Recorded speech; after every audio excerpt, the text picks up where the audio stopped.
The hegemony of Vexthai had dominated the galaxy for 700 years. Their crystalline ships, powered by harvested stellar energy, swept across star systems like cosmic locusts. Entire civilizations bowed before their technological supremacy, offering tribute in rare minerals and enslaved populations. The galaxy had learned to fear the distinctive blue-white flash of their jump drives. High Admiral Kithvar stood on the bridge of the dreadnought Void Render, his chitinous carapace gleaming under the ship's bioluminescent displays.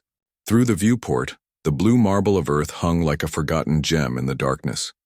Intelligence reports indicated this was a backwater world, primitive bipeds who had barely achieved fusion power and rudimentary space travel. Another easy conquest, Kethvar clicked to his subordinates.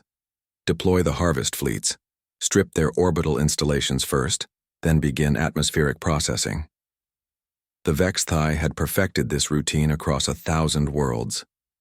First came the orbital bombardment, then the ground forces, and finally the great harvesting ships that would drain the planet's resources until nothing remained but a hollow husk.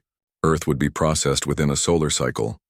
But as the hegemony fleet moved into attack formation, something impossible happened.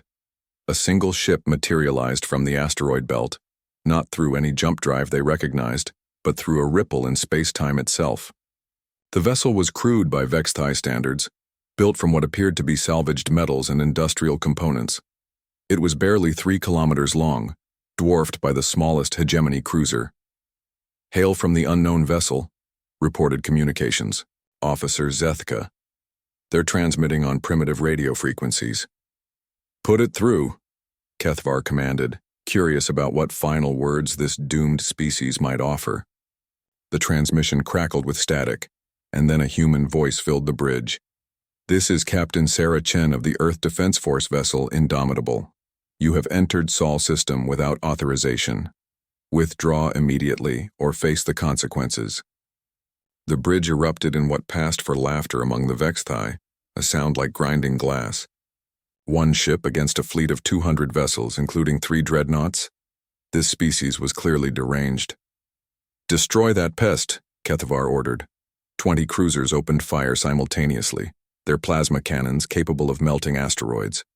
The energy beams converged on the human ship's position, creating a miniature star where it had been floating. But when the light faded, the Indomitable remained. "Impossible," whispered Kethvar. "Nothing could survive that barrage." The human ship had activated some form of defensive field, not energy shields like the hegemony used, but something that bent space itself around the vessel. The plasma beams had simply curved away, dissipating harmlessly into the void. Captain Chen's voice returned, colder now. Warning ignored, initiating defensive protocols. What happened next would be recorded in galactic history as the moment. The universe changed forever. The Indomitable fired a single weapon, not the crude missiles or particle beams the Vexthai expected from a primitive species, but something that made reality itself scream. A narrow beam of impossibly dark energy lanced across space, striking the hegemony's lead dreadnought Star Eater. The mighty vessel, 5 kilometers of crystalline armor and devastating firepower, simply ceased to exist. Not destroyed, not vaporized, deleted from reality as if it had never been built. The gravitational wake of its disappearance sent shockwaves through the fleet formation. What weapon was that? Kethavar's voice carried notes of fear his species had forgotten how to feel. His science officer, Nethra, was frantically analyzing sensor data. "High Admiral, the energy signature, it's quantum foam manipulation. They're weaponizing the fundamental structure of space-time itself." Kethvar's certainty began to crack. How could a primitive species develop such technology? The answer came from an unexpected source. Long-range sensors detected movement throughout the Sol system, not just from Earth, but from installations on Mars, Europa, Titan, and the asteroid belt. Dozens of defensive platforms were powering up, each one equipped with the same reality-warping technology. Captain Chen's transmission resumed. "You seem surprised. Let me explain something about humanity. We've been preparing for this day for over a century. When our deep space telescopes first detected your empire consuming the Kepler colonies, We knew you'd come for us eventually. We've had time to think, time to prepare, time to develop weapons your crystalline minds can't comprehend. Another dreadnought vanished, deleted by a precisely targeted beam from a lunar installation. We don't build our technology like you do, Chen continued. We don't harvest and consume, we create, we adapt, we survive. And when cornered, we become the most dangerous thing in the universe, a species with nothing left to lose.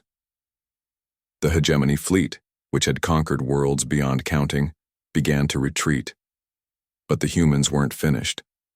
The Indomitable pursued, moving through space in ways that violated every known law of physics. It folded distance, stepped through dimensions, and struck at the fleeing vessels with surgical precision, not to destroy them all, but to send a message. Kethvar watched in horror as his mighty fleet was systematically dismantled by a single human warship. Ships that had crushed entire civilizations were picked apart like scrap metal. Within hours, only a handful of vessels remained, including his own.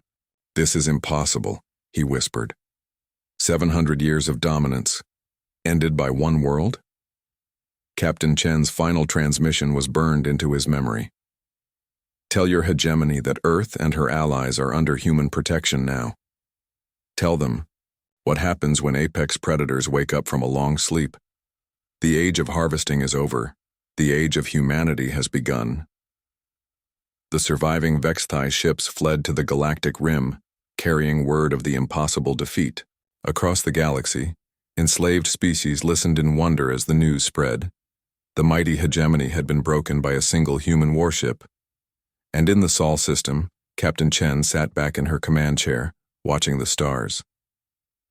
Humanity had finally taken its place among them, not as conquerors but as guardians. The universe would never be the same.